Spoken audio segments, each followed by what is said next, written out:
siya, guys. Okay. Akala ko joke lang. Naluto nga siya sa sobrang init ng panahon. Tingin mo sa dagat. Ha?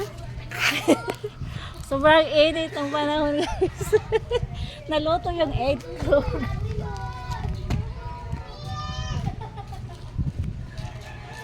Hey God, luto nga siya. Kumukulo pa sa sobrang init. Ano po?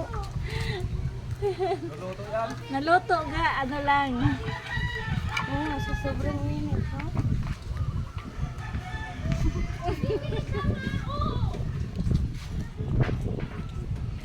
Galing talaga ni mama. Dito, ma. Yan. Naluto nga siya, guys. Tingnan niyo po. Oh. Ayan. Doon, ma. Sobrang init ng Doon, ma. panahon. Naluto ko Mainit siya. dun.